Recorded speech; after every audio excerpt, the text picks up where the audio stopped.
Hello everyone, আসসালামু আলাইকুম সকলকে। তোমাদের সবাইকে স্বাগত জানাচ্ছি আমাদের কোষ রসায়নের চতুর্থ লেকচারে। সো প্রথম তিনটা লেকচার পর্যন্ত আমরা ওই অ্যামিনো অ্যাসিড টপিক পর্যন্ত শেষ করছি। ওকে, সো আজকে আমরা পরবর্তী টপিক প্রোটিন নিয়ে একটু আলোচনা করার চেষ্টা করব।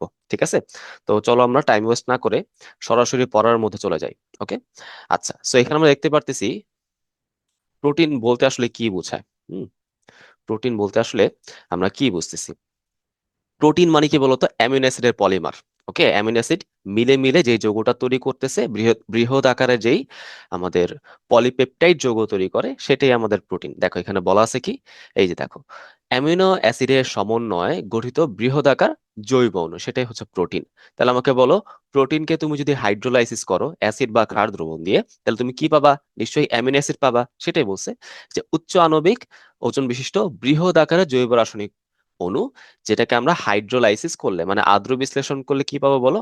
অবশ্যই অ্যামিনো অ্যাসিড পাবো। হুম, আচ্ছা, তাহলে এবার দেখো, গ্রিক প্রোটিওস শব্দটা থেকে প্রোটিন শব্দটা আসছে। প্রোটিওস শব্দের অর্থ কি? সবচেয়ে গুরুত্বপূর্ণ। ওকে, প্রোটিন শব্দটা কে প্রথম প্রয়োগ করছেন? জি মুল্ডার। এটা একটু মাথায় রাখতে হবে, পরীক্ষার এমসিকিউর জন্য অনেক অনেক বেশি ইম্পর্টেন্ট। এইবার প্রশ্ন হলো, ভাই আমরা আমরা কি বলতেছিলাম? অনেকগুলা অ্যামিনো অ্যাসিড মিলে মিলে প্রোটিন তৈরি হবে। ঠিক কতগুলো অ্যামিনো অ্যাসিড বলতো? এইটারও কিন্তু ফিক্সড একটা সংখ্যা আছে। যদি অ্যামিনো অ্যাসিডের সংখ্যা 50টার বেশি হয়ে যায়, সেক্ষেত্রে আমি তাকে প্রোটিন বলতে পারবো। ঠিক আছে, হ্যাঁ, মোর দেন 50 হইতে হবে, মোর দেন 50 অ্যামিনো অ্যাসিড কিন্তু হইতে হবে। তাহলে তুমি বলো লেস, মানে সবচেয়ে least amount of amino acid কত হওয়া সম্ভব? নিশ্চয়ই 51 হওয়া সম্ভব না? তাহলে সবচেয়ে ক্ষুদ্র, হুম, অ্যামিনো অ্যাসিডের সংখ্যার উপর ভিত্তি করে সবচেয়ে ক্ষুদ্র প্রোটিন কোনটা হবে? ইনসুলিন, যেখানে মাত্র 51টা অ্যামিনো অ্যাসিড থাকে। ঠিক আছে, যেখানে মাত্র 51টা অ্যামিনো অ্যাসিড পাওয়া যায়। সো ইনসুলিন নিয়ে আবার আমাদের বোটানির চ্যাপ্টার নাম্বার 11-এ বিস্তারিত পড়াশোনা আছে, তো সেটা আমি এখন আর বলতেছি না। ঠিক আছে, আচ্ছা, তো এবার যদি আমরা দেখার চেষ্টা করি, এখান থেকে আমাদের এক্সট্রা আর কোনো ইনফরমেশন নাই। হ্যাঁ, এটা একটু দেখতে পারো। জীবদেহের প্রায় সর্বত্র প্রোটিন বিদ্যমান থাকে, এবং এটা গাঠনিক বস্তু হিসেবে, হ্যাঁ, জীবদেহের মেইনলি প্রাণী দেহের গাঠনিক বস্তু হিসেবে কাজ করবে। এবং সেটা বিভিন্ন এনজাইম বা অ্যান্টিবডি, হ্যাঁ, বা হরমোন হিসেবেও কিন্তু কাজ করতে পারে। অবশ্যই একটা কথা মাথায় রাখতে হবে, যত রকমের এনজাইমকে আমরা চিনি সবাই কিন্তু প্রোটিন, বাট সব হরমোন কিন্তু প্রোটিন না। এটা একটু মাথায় রাখবা। ওকে, এনজাইম অবশ্যই অবশ্যই প্রোটিন হবে, বাট হরমোন প্রোটিন হইতেও পারে, নাও হইতে পারে। এটা একটু মাথায় রাখি। দেখো এখানে লেখাও আছে, সব এনজাইমই কিন্তু প্রোটিন, আবার কিন্তু সব প্রোটিন এনজাইম নয়। ওকে, আচ্ছা, এটা দেখো খুবই ইম্পর্টেন্ট ইনফরমেশন। শুষ্ক ওজনে 50% হচ্ছে প্রোটিন। শুষ্ক ওজন মানে কি? তুমি একটা জীব দেহের ওজন থেকে পানির ওজনটাকে বাদ দিবা, যা পাবা সেটাই হচ্ছে ড্রাই ওয়েট। ওকে, সো কার্বোহাইড্রেট, উদ্ভিদের ক্ষেত্রে কার্বোহাইড্রেটের ওজন বা পরিমাণটা কত ছিল বলতো? 50 থেকে 80%। আর প্রাণীদের ক্ষেত্রে প্রোটিনের পরিমাণটা হবে 50%। মনে থাকবে এটা? আশা করি মনে থাকবে। আচ্ছা, এবার আসো ভাই, পেপটাইড বন্ড, তাই না? তো আমরা তো পড়তেছিলাম সমযোজী বন্ধন, তাই না, কোভ্যালেন্ট বন্ড। সেই সমযোজী বন্ধন আমরা দেখছিলাম কি আমাদের ক্ষেত্রে, এই জৈব অণুর ক্ষেত্রে দুই ধরনের বন্ধনটা বেশি রেলেভেন্ট। হ্যাঁ, দুই ধরনের বন্ধনটা আমাদের একটু জানতে হবে। একটা হচ্ছে গ্লাইকোসাইডিক বন্ড, যেটা হচ্ছে গ্লাইকোসাইডিক লিঙ্কেজ তৈরি করে, সিওসি, আমরা এগুলো পড়ে ফেলছি। আর এটা হচ্ছে পেপটাইড বন্ড। এখন বিষয়টা হচ্ছে পেপটাইড বন্ডটা কিভাবে তৈরি হয় সেটা আমাদের একটু জানা দরকার, আসো একটু বুঝি। সো আমরা গত লেকচারে, তোমরা যদি করে থাকো তাহলে নিশ্চয়ই বুঝতে পারবা যে আমরা অ্যামিনো অ্যাসিড আঁকা শিখছিলাম, তাই না? তো ধরলাম আমি এখানে একটা অ্যামিনো অ্যাসিড নিছি। ধরলাম এখানে আমি কি করছি বলতো? এরকম ভাবে একটা অ্যামিনো অ্যাসিড নিছি, এই ধরো আমাদের COOH মূলকটা, তাই না? আমি এইভাবে একটু ভেঙে লিখলাম যাতে তোমরা সহজে বুঝতে পারো। আর এখানে ধরো আমাদের কি ছিল বলো? হাইড্রোজেন ছিল, আলফা কার্বনে NH2 ছিল। হুম, আলফা কার্বনে NH2 ছিল। আর এখানে কি ছিল বলতো? একটা আর গ্রুপ ছিল। এই আর গ্রুপের জায়গায় যে কোনো কিছু কিন্তু হইতে পারে, বুঝতে পারছো? হাইড্রোজেন, মিথাইল, ওইটা আমাদের কনসার্নের বিষয় না। ওকে, আচ্ছা, এখন আমরা কি করতে পারি বলতো? এই NH2 কে যে নিচেই লিখতে হবে এমন কিন্তু কোনো কথা নাই। আমি চাইলে এটাকে উপরে বা বাম দিকেও লিখতে পারতাম, তাই না? এটা পুরোটা কিন্তু আমার উপর নির্ভর করতেছে। সো আমি বোঝার সুবিধার জন্য কি করলাম, NH2 গুলোকে একটু বাম দিকে আঁকি। হুম, আমি আবারও বলি, এটা কিন্তু কোনো নির্দিষ্ট নিয়ম নাই। ওকে, NH2 টাকে এভাবে লিখলাম, আর এটা হচ্ছে আর। আচ্ছা, তো এখন তোমার মনে প্রশ্ন জাগতে পারে, এই যে ভাই আপনি যে এখানে NH2 না লিখে H2N লিখলেন, এটা কেন করলেন? আসলে দেখো, এটার কিন্তু আসলে তেমন কোনো গুরুত্বপূর্ণ প্রভাব এখানে নাই। হ্যাঁ, আমি যদি এখানে NH2 লিখতাম তাও কিন্তু জিনিসটা কারেক্ট হইতো, বুঝছো? তাও কিন্তু জিনিসটা কি হইতো? সঠিক হইতো। সো NH2 লিখলে একটা ছোট্ট ঝামেলা হয়, সেটা কি? তখন বোঝা যাবে এই হাইড্রোজেনের সাথে কার্বনটা যুক্ত। হুম। তখন কি বোঝা যাবে বলতো, আমি যদি এখানে NH2 লিখতাম, তখন বোঝা যেত কি এই হাইড্রোজেনটার সাথে এই কার্বনটা মনে হয় যুক্ত। বাট বাস্তবে কিন্তু সেটা না। বাস্তবে NH2 নাইট্রোজেনটা হচ্ছে কার্বনের সাথে যুক্ত। হ্যাঁ, সেটা বোঝানোর জন্য আমরা মেনলি এভাবে H2N লিখি, তাই না? এটা ম্যান্ডেটরি কিছু না, তোমার যদি বুঝতে সমস্যা হয় তুমি NH2 লিখবা। আচ্ছা, সমস্যা নেই। ওকে। তো এই দুইটা হাইড্রোজেন আবার কিভাবে যুক্ত, যদি আমি তোমাদের আরেকটু দেখানোর চেষ্টা করি, হ্যাঁ, একদম ভেঙে ভেঙে তোমাদের বোঝানোর চেষ্টা করতেছি, বুঝছো, যাতে কোনো ডাউট না থাকে। এইভাবে কিন্তু দুইটা হাইড্রোজেন নাইট্রোজেনের সাথে যুক্ত আছে। ওকে। আচ্ছা, তো আমি কি করলাম, এখানে ধরো একটা অ্যামিনো অ্যাসিড নিলাম, আবার আমি চিন্তা করলাম এখানে আরেকটা অ্যামিনো অ্যাসিড আছে। হুম। এবং এই দুটা অ্যামিনো অ্যাসিডের মধ্যে আলটিমেটলি বিক্রিয়া হয়ে এক অণু পানি বের হয়ে যাবে, বুঝছো? এদের মধ্যে আলটিমেটলি বিক্রিয়া হবে, বিক্রিয়া হয়ে সেটা এক অণু পানি বের করে দিবে। এখন বের হয়ে কোন যৌগটা তৈরি হয়, মাথায় রাখবা এখানে পানিটা কিভাবে বের হবে জানো? অ্যাসিডের OH আর এই NH2 হাইড্রোজেন, এই H আর OH মিলে কিন্তু আলটিমেটলি কি তৈরি করবে, পানি তৈরি করবে। ঠিক আছে, এখানে আলটিমেটলি পানি তৈরি হবে এই H আর OH মিলে। তো তুমি যদি HROH বের করে দাও, তাহলে থাকলো কি বলো, এখানে থাকলো হচ্ছে কার্যকরী মূলকের CO অংশটা, আর এখানে থাকলো কার্যকরী মূলকের NH অংশটা। তো এই CO তার একটা হাত দিয়ে NH এর একটা হাত যুক্ত হয়ে যাবে, যার ফলে তৈরি হবে কি বলতো, CONH বন্ধন, তাই না? CONH বন্ধন, সেটাকে আমরা কি বলতেছি, সেটাকে আমরা মেনলি বলা হচ্ছে পেপটাইড বন্ধন। ওকে। এটাকে আমরা কি বলি বলতো, পেপটাইড বন্ধন। তো পেপটাইড বন্ধনের মধ্যে সবচেয়ে ইম্পর্টেন্ট পার্ট কিন্তু কিন্তু এই যে এটাই CONH। So, আমি যদি একটু লেখার চেষ্টা করি, হ্যাঁ, একটু লিখে দিই তাহলে, আর কিন্তু কোনো জায়গায় কোনো চেঞ্জেস আসবে না, ঠিক আছে, আর যা আছে সেটা আগের মতোই থাকবে। এই যে C ডাবল বন্ড O, আর এখানে কি N সিঙ্গেল বন্ড H। বুঝে গেছে তো বিষয়টা? আচ্ছা, সো এখানে যে বন্ধনটা তৈরি হলো, না, এখানে যে বন্ধনটা তৈরি হলো, কেমিস্ট্রির ভাষা আমরা কি বলি জানো? অ্যামাইড বন্ধন বলি। এটাকে আমরা কি বলি? এটাকে মিললে আমরা বলি হচ্ছে অ্যামাইড বন্ধন, অ্যামাইড বন্ড। এই অ্যামাইড বন্ডটাকে আমরা হচ্ছে বায়োকেমিস্ট্রির ভাষায় বলি হচ্ছে পেপটাইড বন্ড। ওকে, পেপটাইড বন্ড। ওকে, তাহলে দেখো, দুইটা অ্যামিনো অ্যাসিডকে যুক্ত করতে কতগুলা পেপটাইড বন্ড লাগবে, নিশ্চয়ই একটা। ওকে, আমার কথা কি বুঝতে পারছো? এটা কিন্তু একটু ইম্পর্টেন্ট। এবার তুমি আবার যদি পড়ার মধ্যে চলে যাও, সেই কথাগুলো তুমি হয়তো এই যে ফিগারের মধ্যে দেখতে পারতেছো, CONH বন্ড, এটা হচ্ছে একটা পেপটাইড বন্ড। আবার দেখো নিচে কি লেখা, এটা হচ্ছে একটা ডাইপেপটাইড, মানে কি দুইটা অ্যামিনো অ্যাসিড যুক্ত হয়েছে। ওকে। এই নামকরণটা অবশ্য আমি অ্যামিনো অ্যাসিডের সংখ্যার উপর ভিত্তি করে করব। হুম। আচ্ছা, দেখো যে ডাইপেপটাইড মানে কি দুইটা ভিন্ন ভিন্ন অ্যামিনো অ্যাসিড যুক্ত হবে, ট্রাই তাহলে কি হবে, তিনটা ভিন্ন ভিন্ন অ্যামিনো অ্যাসিড। অলিগো মানে কি কয়েকটা, অলিগো মানে সামান্য, এখানে 4 থেকে 10টা ভিন্ন ভিন্ন অ্যামিনো অ্যাসিড হইতে পারে। আর পলিপেপটাইড কি বলতো, প্রায় 50টার মতো অ্যামিনো অ্যাসিড যুক্ত থাকতে পারে। হ্যাঁ, মানে 11 থেকে 50 তুমি এভাবে চিন্তা করতে পারো। আচ্ছা, এবার আসো, যদি 50টারও বেশি চলে আসে অ্যামিনো অ্যাসিড, সেই ক্ষেত্রে আমি সেই পলিপেপটাইডকে বলবো কি, প্রোটিন। তাহলে সব পলিপেপটাইড প্রোটিন না। ওকে। যেই পলিপেপটাইডে 50+ অ্যামিনো অ্যাসিড থাকবে তাকে আমি প্রোটিন বলতে পারবো। ওকে। দেখো, প্রোটিন হচ্ছে কি একটা বিশেষ টাইপের পলিপেপটাইড যৌগ। এরকম বিষয়টা। আচ্ছা, এখানে একটা কঠিন কথা বলা আছে, সেটা কি, এক বা একাধিক পলিপেপটাইড যৌগ ফোল্ডেড হয়ে, মানে ভাঁজ হয়ে তারা নির্দিষ্ট 3 ডাইমেনশনাল আকৃতি প্রাপ্ত হয়। মানে আমরা তাদের দৈর্ঘ্য, প্রস্থ এবং উচ্চতা সব দিকই থাকবে। আলটিমেটলি তারা বিশেষ টাইপের আকার প্রাপ্ত হওয়ার কারণ হচ্ছে কাজ করা। রাইট। আমরা স্পেশালি হচ্ছে বিভিন্ন রকমের কার্যকরী প্রোটিন, বিভিন্ন রকমের এনজাইমের মধ্যে এই আকারের বিষয়টা দেখতে পারি। ওকে। তো খেয়াল করে দেখো, এই সমস্ত কথাগুলো কিন্তু এখানে আবার আমি লিখে দিয়েছি তোমাদের, এই যে কেবলমাত্র ফোল্ডেড অবস্থা প্রাপ্ত হলেই আমাদের বিভিন্ন ফাংশনাল প্রোটিন, কার্যকরী প্রোটিন গুলো কি হয়, কাজ করতে পারে, তাই না? আচ্ছা, এবং দেখো প্রোটিন কোথায় তৈরি হয় বলতো, রাইবোজোমে তৈরি হয় না, এজন্য রাইবোজোমকে আমরা কি বলি, প্রোটিন ফ্যাক্টরি বলি, তাই না, চ্যাপ্টার 1-এর পড়া। তো যদি আমাদের একটা পলিপেপটাইডে একটা প্রোটিন তৈরি করে ফেলে, সেক্ষেত্রে এক্সাম্পল হইতে পারে লাইসোজাইম, তাই না?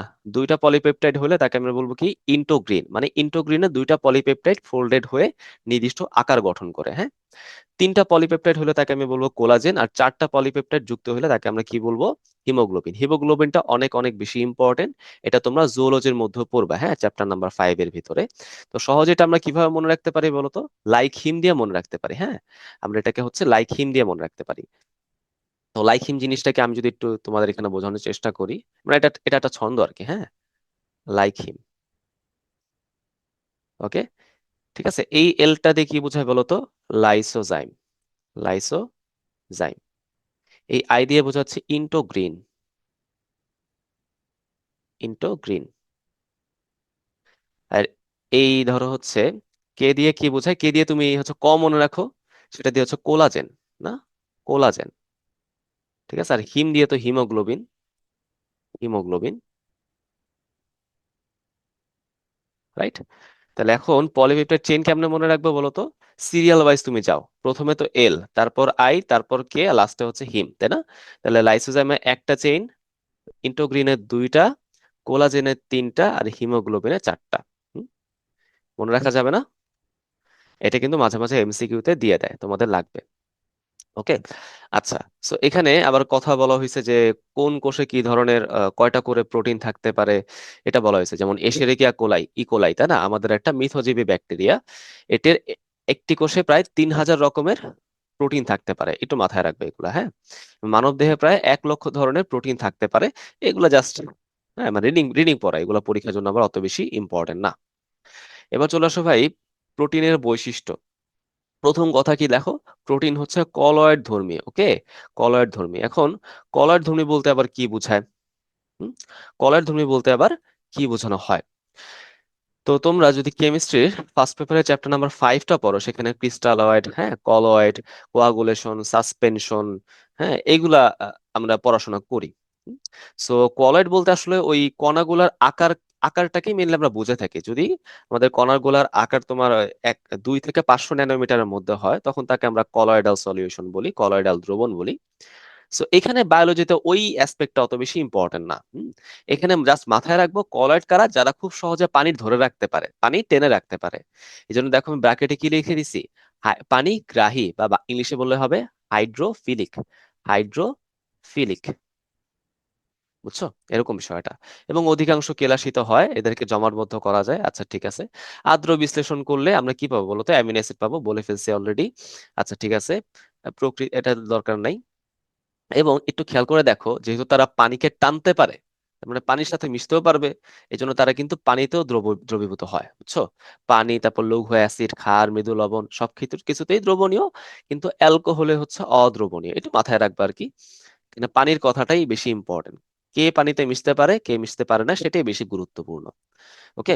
সো প্রোটিনের মধ্যে মেনলি কি থাকবে বলতো? এক্সট্রা করে নাইট্রোজেনটাই মাথায় রাখবা অ্যামিনো গ্রুপের মধ্যে। আর বাকি কার্বন, হাইড্রোজেন, অক্সিজেন ওইগুলো আলাদা করে পড়ার দরকার নাই। এটা দেখো, অ্যাসিড প্রয়োগে প্রোটিন কি হয়? জমাটবদ্ধ হয়, তঞ্চিত হয়। বুঝতে পারছো? এতে আণবিক গঠনও পরিবর্তিত হয়। এই ঘটনাকে আমরা কি বলি জানো? ডিন্যাচারেশন। ডিন্যাচারেশন। বা এটাকে আরো বলা যেতে পারে স্বভাবচ্যুতি। স্বভাবচ্যুতি।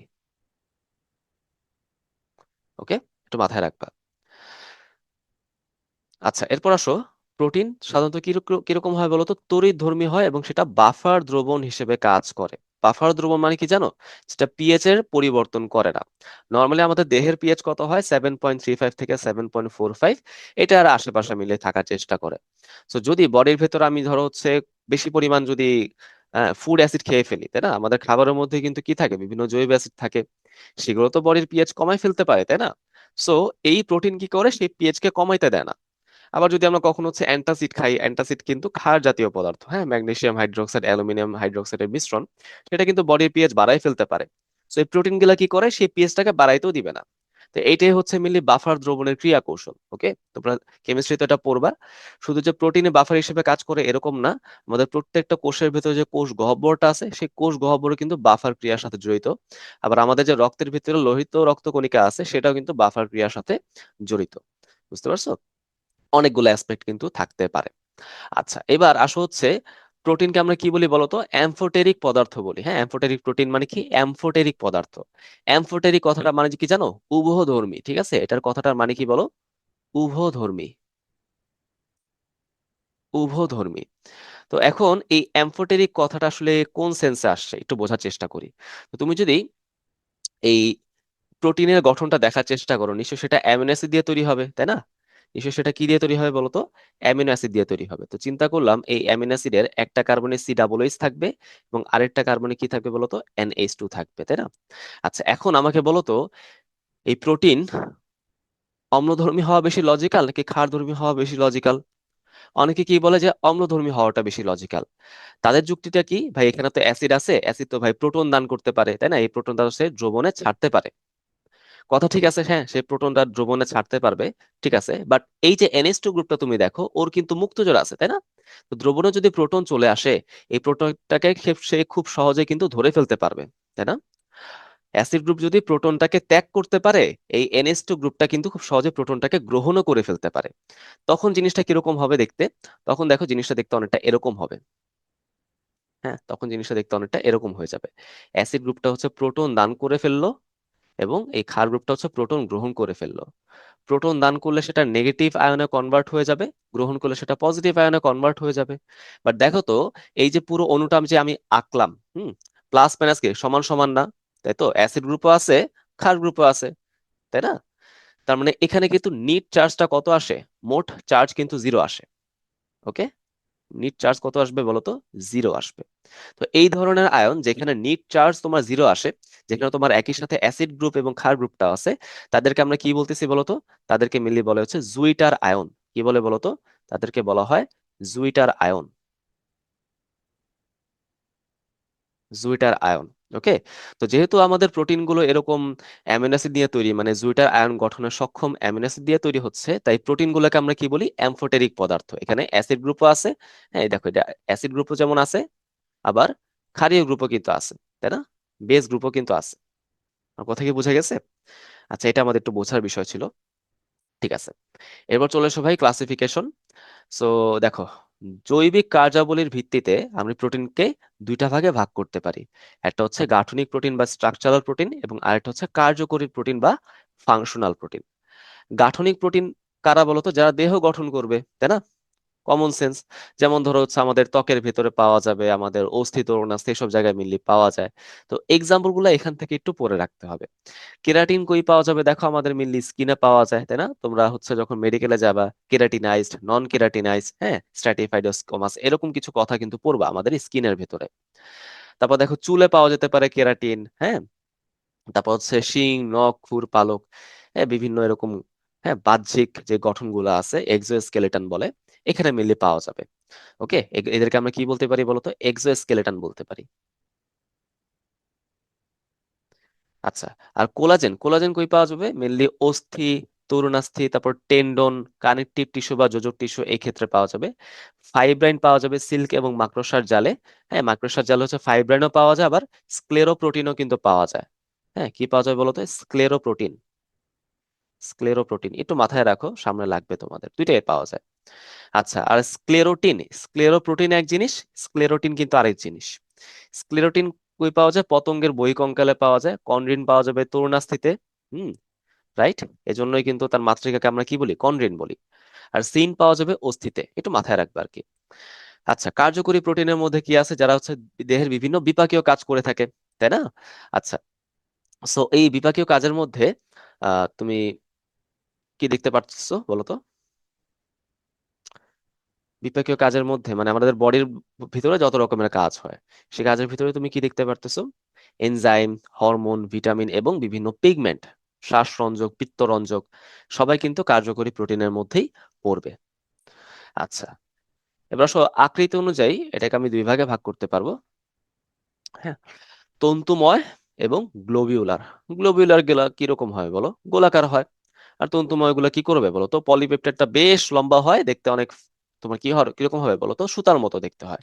ওকে, দেখো পলিপেপটাইড গুলো কি হয়? সমান্তরালে একটি অক্ষ বরাবর সজ্জিত থাকে, একটা লাইন বরাবর সজ্জিত থাকবে, যার ফলে সেটা দেখতে অনেক লম্বা সুতার মতো দেখতে হবে। লম্বা তন্তুর আকার সেটা ধারণ করবে। কে কে আছে যে কেরাটিন, কোলাজেন, ফাইব্রাইন, আমরা যে একটু আগে পড়লাম না, গাঠনিক প্রোটিন, তাদেরই হচ্ছে এখানে এক্সাম্পল পড়তেছি। আর গ্লোবিউলার যেগুলো গোলাকৃতির হচ্ছে, যেমন মায়োগ্লোবিন, হিমোগ্লোবিন, ইনসুলিন। হ্যাঁ, এটা কিভাবে মনে রাখতে পারো? হিম দিয়ে মনে রাখা যায়। ওকে, হিমোগ্লোবিন, মায়োগ্লোবিন, ইনসুলিন। সো ছন্দটা আসলে আমি লিখে দেই নাই, কারণ এটা অত বেশি পরীক্ষায় আসে না। আচ্ছা, গঠন অনুসারে চার রকমের হয়, কতগুলা চেইন আমাদের ফোল্ডেড হচ্ছে তার উপর ভিত্তি করে। এখানে আরো কিছু প্যারামিটার কিন্তু আছে, বুঝছো? এখানে আরো কিছু প্যারামিটার আছে, বাট আমাদের জাস্ট নামগুলো শিখলেই চলবে। প্রাইমারি, সেকেন্ডারি, টারশারি এবং কোয়াটারনারি, শেষ। ভৌত রাসায়নিক গুণাবলী এইটা আমাদের পরীক্ষার জন্য অনেক অনেক অনেক বেশি ইম্পর্টেন্ট, ঠিক আছে? ভৌত রাসায়নিক গুণাবলীটা পরীক্ষার জন্য ভেরি ভেরি ইম্পর্টেন্ট। ওকে, আচ্ছা। সো এটার উপর ভিত্তি করে আমরা প্রোটিনকে তিনটা ভাগে ভাগ করতে পারি: সরল প্রোটিন, যুগ্ম বা সংশ্লেষিত প্রোটিন যেটাকে আমরা কনজুগেটেড প্রোটিন বলি, শব্দটা মাথায় রাখো, এনজাইম পড়তে গেলেও তোমাদের লাগবে, উদ্ভূত বা উৎপাদিত প্রোটিন যেটাকে আমরা ডিরাইভড প্রোটিনও বলতে পারি। সো তোমাদের তোমাদের এইচএসসি রিটেনের জন্য সরল প্রোটিনটা আবার বেশি ইম্পর্টেন্ট। ওকে, আচ্ছা। তো সরল প্রোটিন বলতে আসলে কাদেরকে বোঝায়? যেসব প্রোটিনকে আদ্র বিশ্লেষণ করলে আমরা প্রোটিন বাদে অন্য কিছু পাই না, মানে অ্যামিনো অ্যাসিড বাদে অন্য কিছু পাই না, সেটা হচ্ছে সরল প্রোটিন। দেখো এখানে ডেফিনিশনটা আমি লিখেও দিছি, যাদেরকে আদ্র বিশ্লেষণ করলে অ্যামিনো অ্যাসিড ছাড়া অন্য কিছু পাওয়া যায় না। দ্রবণীয়তার উপর ভিত্তি করে সরল প্রোটিনকে আবার 7টা ভাগে ভাগ করা যাবে। হুম, 7টা ভাগে ভাগ করা সম্ভব। কোন কোন সেই ভাগ দেখো, প্রথমে হচ্ছে আমাদের অ্যালবুমিন। হ্যাঁ, আমি একটু বলে দিই 7টা ভাগ কি কি পাওয়া যাবে। ওকে, সরল প্রোটিন একবারে দেখে নিলে আসলে জিনিসটা পড়তে সুবিধা হয়, সো এই জন্য আমি একবারে তোমাদেরকে দেখে দেখাই দিই। প্রথম হচ্ছে অ্যালবুমিন। প্রথমে কি বলো? অ্যালবুমিন। এরপর হচ্ছে গ্লোবিউলিন।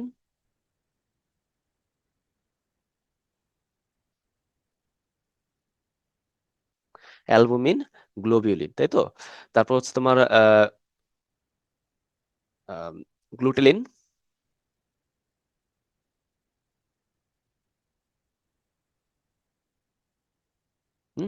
তারপর হচ্ছে প্রোলামিন,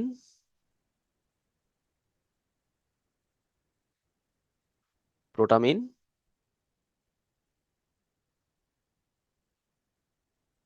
হিস্টোন এবং স্ক্লেরোপ্রোটিন। হিস্টোন এবং স্ক্লেরোপ্রোটিন।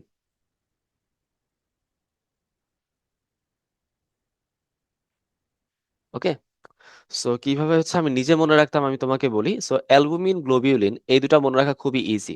এর এই দুজন হচ্ছে ভাই ভাই। অ্যালবুমিন যেখানে আছে গ্লোবিউলিন সেখানে আছে। হ্যাঁ, আমি এভাবে মনে রাখতাম। যেমন ডিমের ভেতরে, ডিমের সাদা অংশে অ্যালবুমিন থাকে, আর কুসুমের ভিতরে হচ্ছে গ্লোবিউলিন থাকে। রক্ত রসের ভিতরে অ্যালবুমিন, গ্লোবিউলিন থাকবে। বুঝতে পারছো? তারপর আমাদের পেশির ভিতরে কিন্তু অ্যালবুমিন, গ্লোবিউলিন থাকে। একসাথে মনে রাখা যায়। গ দিয়ে আরেকটা মনে রাখবা, একটা তো গ্লোবিউলিন আর একটা হচ্ছে গ্লুটেলিন। হ্যাঁ, তাহলে গ দিয়ে দুইটা, প দিয়ে আবার দুইটা মনে রাখবা, প্রোলামিন এবং প্রোটামিন। হ্যাঁ, লাস্টে দুইটা হচ্ছে হিস্টোন, স্ক্লেরোপ্রোটিন, এমনি মনে থাকে। আচ্ছা, নামের শেষে প্রোটিন আছে এমন একটা মাত্র প্রোটিন হচ্ছে সরল প্রোটিন। বাকি সব প্রোটিন হচ্ছে আমাদের যুগ্ম প্রোটিন। ওকে, সালফোপ্রোটিন, গ্লাইকোপ্রোটিন, হ্যাঁ, লিপোপ্রোটিন, একটু মাথায় রাখি। এবার আসো হচ্ছে আমরা একটু বিস্তারিত পড়ি। তো বিস্তারিতের মধ্যে আমাদের লাগবে কি বলতো? কোনটা পানিতে মিশতে পারে। হ্যাঁ, দ্রবণীয়তার ভিত্তিতে তো আমরা ভাগ করছি, তাই না? তো এখানে মাথায় রাখতে হবে কোনটা মিশতে পারে কোনটা পারে না, সেটাই মেনলি ইম্পর্টেন্ট। ওকে, তো কে এখানে পানিতে দ্রবীভূত হইতে পারে বলতো? পানিতে কারা কারা দ্রবীভূত হয় সেটা তুমি একটা সিম্পল ছন্দের মাধ্যমেই মাথায় রাখতে পারবা। ছন্দটা কি বলতো? হিসপ্যানিক। ওকে, হিসপ্যানিক। হিস দিয়ে হচ্ছে হিস্টোন, হিস্টোন। পি দিয়ে হচ্ছে প্রোটামিন,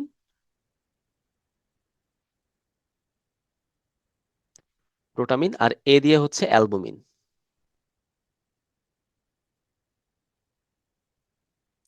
ওকে, হিস্টোন, প্রোটামিন, অ্যালবুমিন। ওকে, একটু মাথায় রাখতে হবে। এই যে দেখো, অ্যালবুমিন, প্রোটামিন, হিস্টোন। হুম, আচ্ছা। এখন আমি তো পানিটা বুঝলাম, তাই না? অন্য কোনো দ্রবণ যদি আমাকে বলে তখন আমি কি করব, তাই না? সেগুলো কিন্তু আমি তোমাদের নোটে সুন্দর করে সাজাই দিচ্ছি, তাই না? যেমন তুমি হয়তো দেখতে পারবা যে অ্যালবুমিন যেমন পানিতেও মিশতে পারে, আবার লঘু লবণে দ্রবণে মিশতে পারে। গ্লোবিউলিন পানিতে প্রায় অদ্রবণীয়।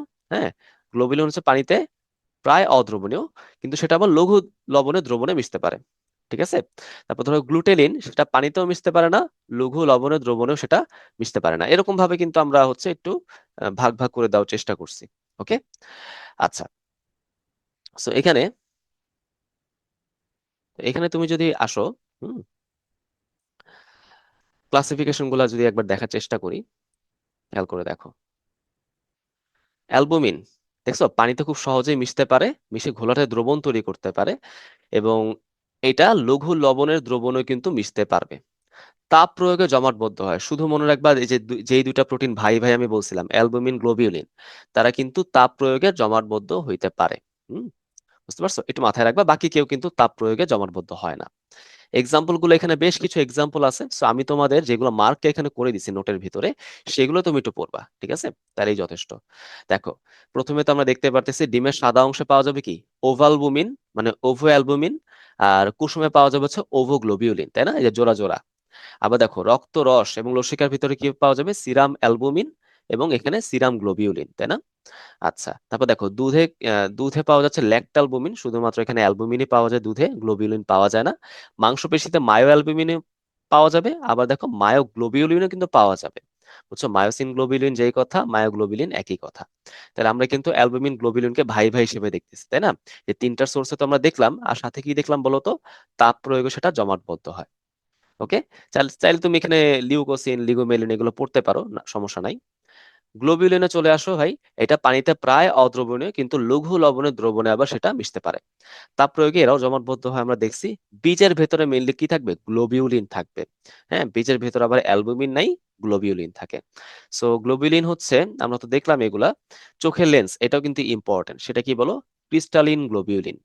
Crystalline globulin. ওকে, ক্রিস্টালাইন গ্লোবিউলিনও কিন্তু বলা যায়। আরো আছে এন্ডেস্টিন, লেগুলিন, এগুলো চাইলে পড়তে পারো, না পড়লেও সমস্যা নাই। এবার চলে আসো ভাই, দিয়ে কি ছিল? গ্লোবিউলিন এবং গ্লুটেলিন, তাই না? দেখো, গ্লুটেলিন কিন্তু তোমার পানি এবং লঘু লবণের দ্রবণে অদ্রবণীয়, তাই তো? প্রথম দুইটা কিন্তু লঘু লবণের দ্রবণে দ্রবণীয় ছিল, বাট গ্লুটেলিনটা অদ্রবণীয়। তাহলে সে কোথায় মিশতে পারে? লঘু অ্যাসিড বা লঘু ক্ষারের দ্রবণে সে আবার দ্রবীভূত হইতে পারে। তাপ প্রয়োগে জমাটবদ্ধ হবে না, এটা তো আমরা অলরেডি জানি। এটা মিললে কই পাওয়া যাবে? শস্য দানা, শস্য দানার ভিতরে পাওয়া যায়। তাহলে বীজের ভিতরে পাওয়া যাবে গ্লোবিউলিন, শস্য দানার ভিতরে পাওয়া যাবে গ্লুটেলিন। ওকে, আচ্ছা, এটার এক্সাম্পল গুলো একটু ভালোই করে মনে রাখবা। গমে পাওয়া যাবে গ্লুটেনিন এবং চালে পাওয়া যাবে কি? অরাইজেনিন। ওকে, অরাইজেনিন। আচ্ছা, তাহলে এটা তুমি কিভাবে সহজে মনে রাখতে পারো বলো তো? আচ্ছা, তুমি এখানে যত জায়গায় গমের মেনশনটা পাবা, তত জায়গায় তুমি কি পাবা? গ পাবা। যত জায়গায় গম পাবা তত জায়গায় গ পাবা, তাই না? এখানে যেমন দেখতেছি গ্লুটেনিন, এটা এক ধরনের গ্লুটেলিন। গ্লুটেনিন হচ্ছে এক ধরনের গ্লুটেলিন। আর একটু পর আমরা কি পড়বো বলতো? গ্লিয়াডিন পড়বো। এই দেখো, এই যে আমাদের নিচে দেখা যাচ্ছে গমে কি পাওয়া যাচ্ছে? গ্লিয়াডিন। এটাও কিন্তু গ দিয়ে শুরু হচ্ছে। সো গ দিয়ে একটু মনে রাখতে পারি। আর চালের বৈজ্ঞানিক নাম কি বলো? অরাইজা স্যাটিভা, সেখান থেকে অরাইজেনিন মনে রাখাই যাবে। হ্যাঁ, তাহলে গ্লুটেনিন, অরাইজেনিন হচ্ছে গ্লুটেলিনের এক্সাম্পল। আচ্ছা, প্রোলামিন, প্রোলামিন আসো ভাই। যাদেরকে হাইড্রোলাইসিস করলে আমি কি পাবো? আমি এখানে প্রচুর প্রোলিন এবং অ্যামোনিয়া পাবো, তাই না? প্রোলিন হচ্ছে একটা অ্যামিনো অ্যাসিড, সাথে আমরা অ্যামোনিয়া পাবো, সেটা হচ্ছে প্রোলামিন। এটা পানি এবং অ্যাবসলিউট ইথানল, মানে 100% ইথানলে অদ্রবণীয়, বাট 70 থেকে 80% ইথানলে দ্রবণীয়, তাই না?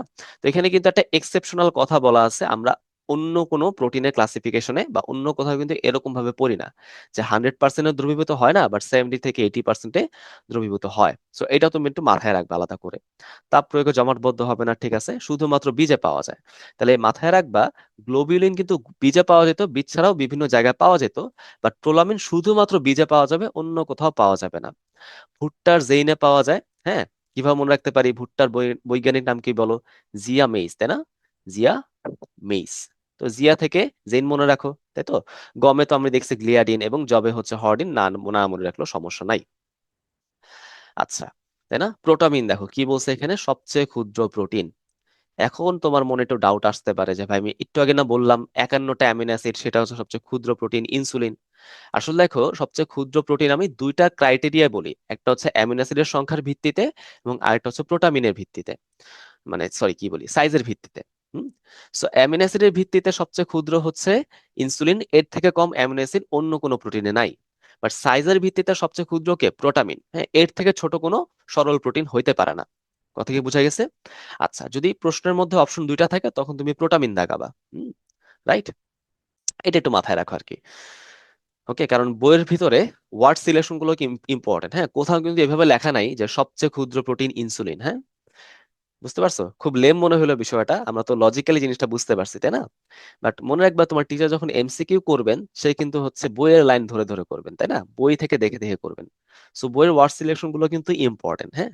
এই জন্য আমি যে নোটটা তোমাদের জন্য তৈরি করছি, আমি এখানে এক্সট্রা খুব হাবিজাবি বা খুব, হ্যাঁ, আপার লেভেলে কোনো কিছু অ্যাড করে নেই। বইয়ের কথাগুলো আমি একটু ফরম্যাট করে দিচ্ছি, যাতে তোমরা এইটা পড়লেই যাতে তোমার বইয়ের কাজটাও হয়ে যায়, বইয়ের পড়ার কাজটাও হয়ে যায়। দেখো, প্রোটামিন কোথায় মিশতে পারবে? নিশ্চয়ই পানিতে মিশতে পারবে। ওই যে আমি বলছিলাম না, হিসপ্যানিক, পি দিয়ে কি ছিল, প্রোটামিন। সাথে সেটা লৌহ অ্যাসিড এবং অ্যামোনিয়াম হাইড্রোক্সাইডে মিশতে পারে। পানিটাই বেশি ইম্পর্টেন্ট, কথা মনে রাখবা। এখানে ক্ষারীয় অ্যামিনো অ্যাসিড মানে আর্জিনিনটা বেশি থাকে, তাপ প্রয়োগে জমাটবদ্ধ হয় না, এগুলা বেসিক কথা। প্রোটামিনটা কই পাওয়া যায় বলো তো? নিউক্লিয়াসে পাওয়া যায়। নিউক্লিয়াসে পাওয়া যায়। তো আমাকে বলো, প্রকৃত কোষ, আদি কোষের নিউক্লিয়াস মানে নিউক্লিয়য়েড যেটাকে আমরা বলি, সেখানে হিস্টোন প্রোটিন নাই, তাই না? But প্রকৃত কোষের নিউক্লিয়াসে কিন্তু হিস্টোন প্রোটিন পাওয়া যায়। ওকে। এখন এই হিস্টোন প্রোটিন গুলাকে আমরা কি করতে পারি? দুইটা ক্যাটাগরিতে ভাগ করতে পারি, ওই দিকে আমি যাচ্ছি না। জাস্ট তুমি দুইটা কথা মাথায় রাখবা, যে হিস্টোন প্রোটিনের ছাড়াও প্রোটামিনও কিন্তু আমরা নিউক্লিক অ্যাসিডে পাইতে পারি। তাহলে নিউক্লিক অ্যাসিডে বা নিউক্লিয়াসের ভেতরে দুই ধরনের প্রোটিন পাওয়া যায়। মেইনলি পাওয়া যাবে হিস্টোন। হিস্টোন আমরা বিভিন্ন ক্লাসিফিকেশন দেখব। সাথে কিন্তু প্রোটামিনও পাওয়া যাবে। ঠিক আছে, দেখো যে নিউক্লিক অ্যাসিডের সাথে কিন্তু পাওয়া যায়। আচ্ছা, এক্সাম্পল কি দেখো, স্যামন মাছের শুক্রাণুতে আমি কি পাবো বলতো? সালমিন, তাই না?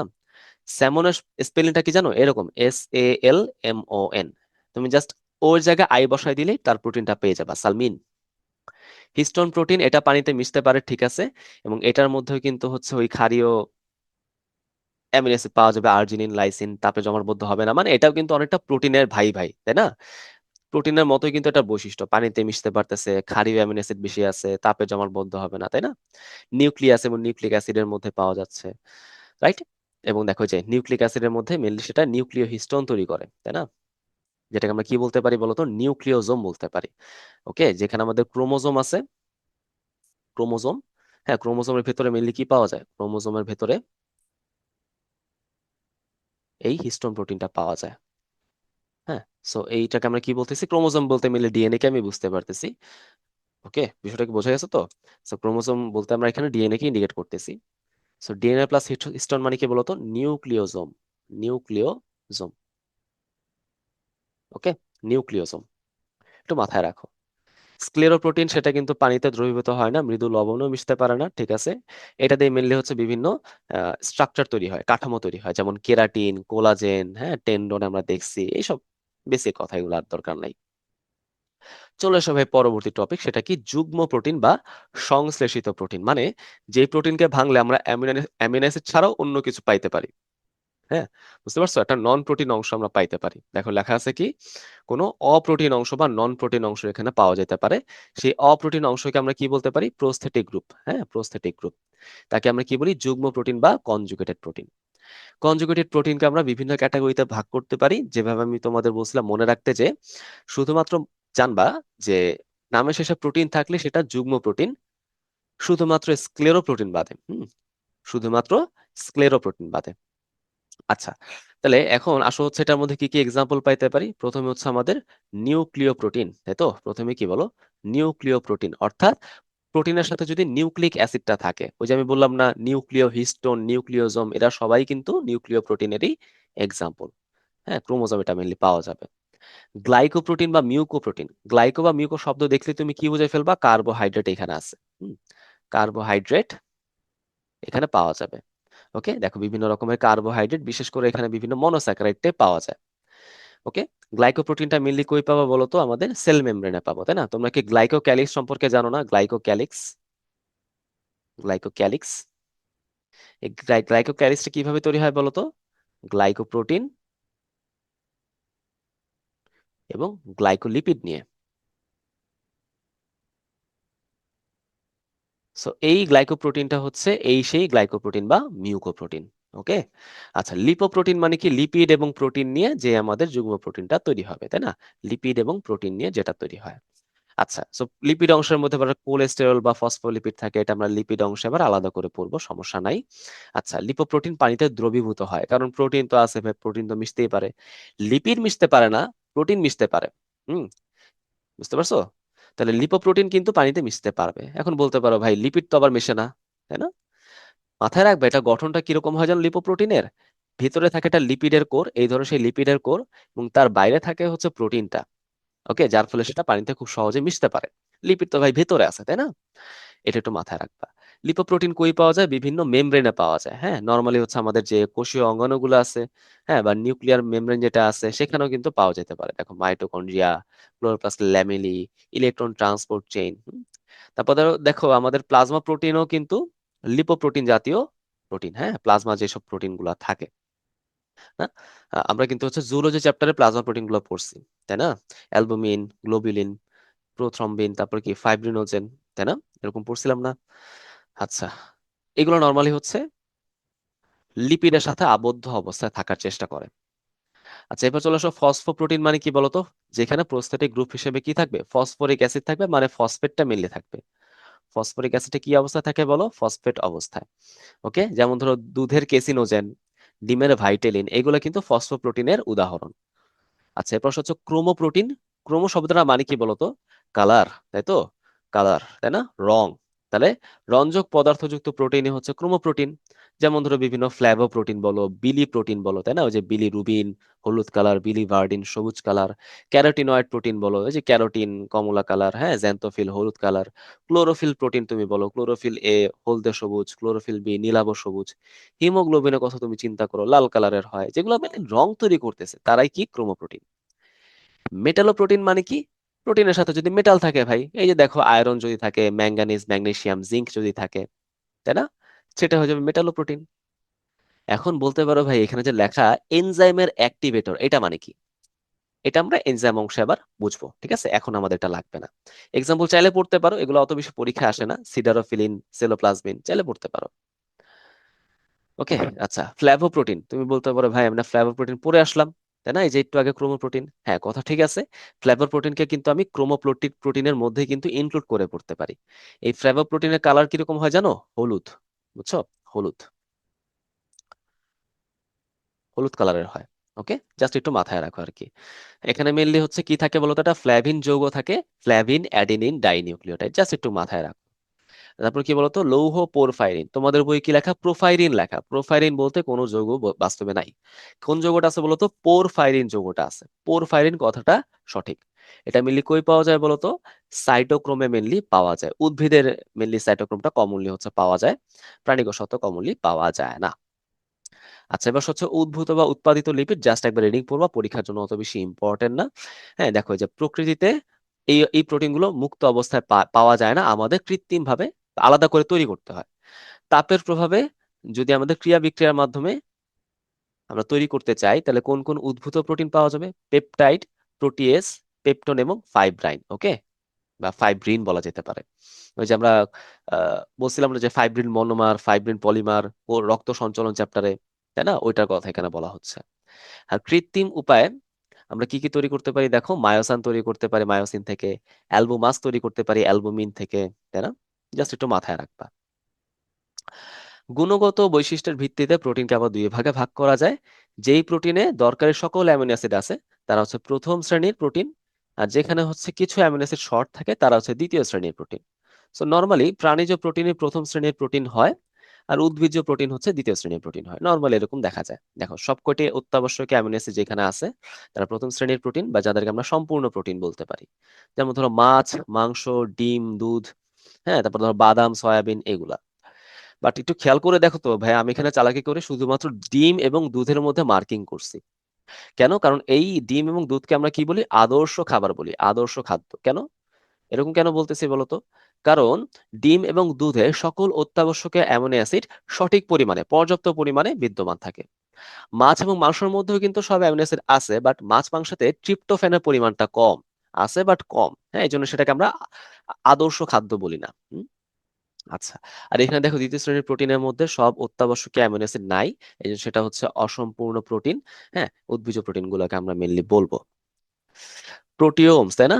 জিনের সমষ্টি যদি হয় ভাই জিনোম, প্রোটিনের সমষ্টি কি হবে বলো? প্রোটিওম, তাই না? কোয়াইট অবভিয়াস কথা। এটা তো নতুন করে পড়ার কিছু নাই, তাই তো? আচ্ছা, প্রোটিনের কাজ কি বলো? যে জীবদেহের গাঠনিক উপাদান হিসেবে কাজ করে, কেরাটিন, কোলাজেন, ফাইব্রাইন, এসব আমরা দেখছি। তারপর একটু খেয়াল করে দেখো, এটা হচ্ছে কোষের সঞ্চিত খাদ্য উপাদান হিসেবে কিন্তু কাজ করতে পারো, যে স্টার্চ, গ্লাইকোজেন, ওরকম ভাবে চিন্তা করো, এগুলো তো কার্বোহাইড্রেট ছিল। প্রোটিন গুলো কিন্তু সঞ্চিত খাদ্য উপাদান হিসেবে কাজ করে এবং প্রয়োজনীয় শক্তিও তৈরি করতে পারে। 1 গ্রাম প্রোটিনকে জারণ করলে 4.1 কিলো ক্যালোরি শক্তি তৈরি হয়। অনেকটা 1 গ্রাম কার্বোহাইড্রেটকে জারণ করলে যে পরিমাণ শক্তি পাওয়া যায় 4.1, সেটা সমানই, তাই না? আচ্ছা, বিভিন্ন অঙ্গন এবং কোষ ঝিল্লি সে গঠন করে, তাই না? ওই যে লিপোপ্রোটিন আমরা কথা বললাম, তাই তো? আচ্ছা, এনজাইম হিসেবে সে কাজ করে, এটা আমরা দেখছি বা আমরা জানি হয়তো। হ্যাঁ, এনজাইম নিয়ে এই চ্যাপ্টারের শেষে কিন্তু আমরা বিস্তারিত পড়াশোনা আছে। তারপর দেখো, অ্যান্টিবডির গাঠনিক উপাদান হিসেবে সে কাজ করে। অ্যান্টিবডিও কিন্তু আসলে ওই প্রোটিন নিয়েই তৈরি।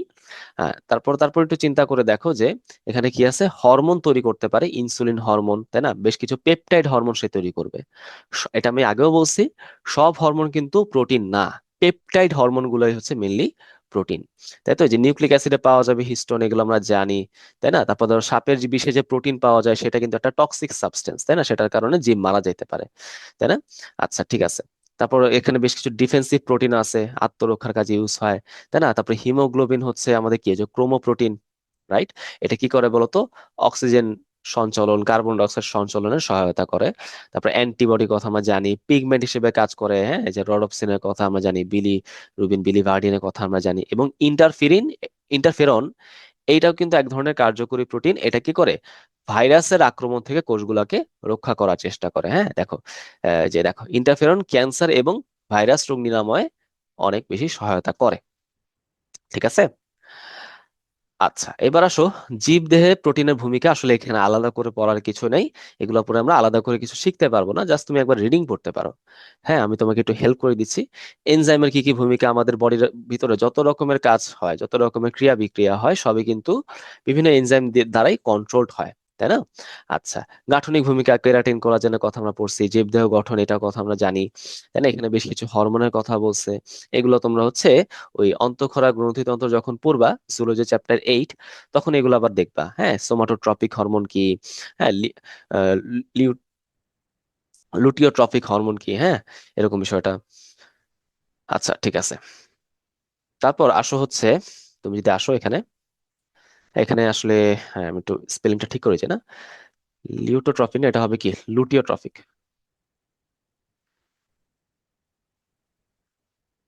আচ্ছা, এবার দেখো, ক্ষয়পূরণ। ক্ষয়পূরণে সেটা সহায়তা করবে, কারণ আমাদের দেহের বিভিন্ন ক্রিয়া বিক্রিয়ার ফলে কন্টিনিউয়াসলি আমাদের বডি কি হচ্ছে, ক্ষতিগ্রস্ত হচ্ছে, ক্ষয় হচ্ছে, সেই ক্ষয়টাকে সে পূরণ করে দেয়। তারপর বিভিন্ন পদার্থ পরিবহনে হেল্প করে, যেমন যে অক্সিজেন পরিবহন, কার্বন ডাই অক্সাইড পরিবহন, তাই না? বিষ ক্রিয়ার আমরা কথা দেখছি, সাপের বিষের কথা আমরা জানি, তাই না? আচ্ছা, ঠিক আছে, তাহলে এগুলার কথা মোটামুটি আমরা কিন্তু শিখে রাখলাম বা জানি, তাই না? আচ্ছা, তারপর দেখো হচ্ছে ভাইরাস এবং ক্যান্সার প্রতিরোধে কে কাজ করে বলো? ইন্টারফেরন কাজ করে, তাই না? অ্যান্টিবায়োটিক তৈরিতে ইউজ হইতে পারে। ইমিউনিটি, যে অ্যান্টিবডির কথা আমরা জানি। ব্যথানাশক হিসেবে হচ্ছে এন্ডোরফিনটা মেনলি ইউজ করা হয়। ওকে, একটু মাথায় রাখবা। ঠিক আছে। এবং ঘুম সৃষ্টিতে কিন্তু আমাদের এস ফ্যাক্টর বলে এক ধরনের প্রোটিন আছে, এটা একটু মাথায় রাখতে পারো। ওকে। আচ্ছা, খাদ্য তালিকায় কোন কোন প্রোটিন আমাদের রাখা দরকার? খাদ্য তালিকায় কোন কোন প্রোটিন আমাদের রাখা দরকার? সবসময় মাথায় রাখবো, প্রাণীজ প্রোটিনকে আমরা সবসময় বেশি বিবেচনা করব, কারণ সেখানে অত্যাবশ্যকীয় সব অ্যামিনো অ্যাসিড গুলোকে পাওয়া যায়। উদ্ভিজ্জ প্রোটিন গুলোকে আমরা পরবর্তীতে চিন্তা করব, তাই না?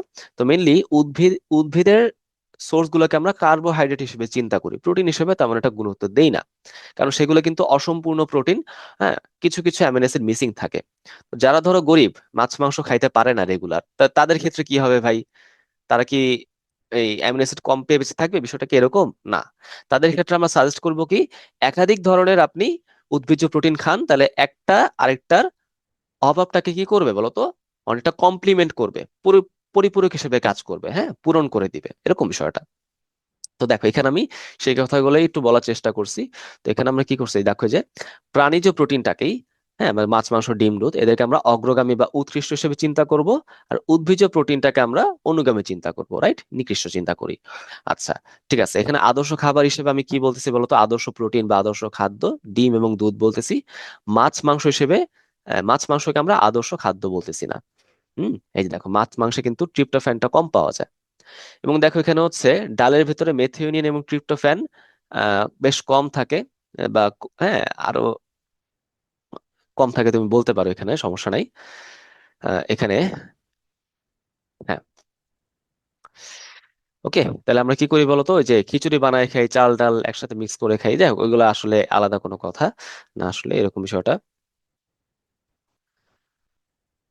ঠিক আছে, গেল। এখানে আবার একটা ছক দেওয়া আছে, এই ছকটা নট সো ইম্পর্টেন্ট, এই ছক তোমাদের পড়ার কিন্তু কোনো প্রয়োজন নাই। ঠিক আছে, পড়ার দরকার নাই। ঠিক আছে, সো লিপিড আমাদের এই, সরি, প্রোটিন আমাদের এই পর্যন্তই। নেক্সট ক্লাসে আমরা ইনশাআল্লাহ লিপিড পড়বো। হ্যাঁ, এবং তারপরে আমরা এনজাইম পড়ে চ্যাপ্টারটাকে শেষ করব, আর হয়তো 2টা বা 3টা লেকচার আমাদের লাগতে পারে। সো কারো যদি কোনো প্রশ্ন থাকে অবশ্যই আমাকে জানাবা। ঠিক আছে, ততদিন তোমরা সবাই ভালো থাকো, আমাদের সাথেই থাকো। আসসালামু আলাইকুম।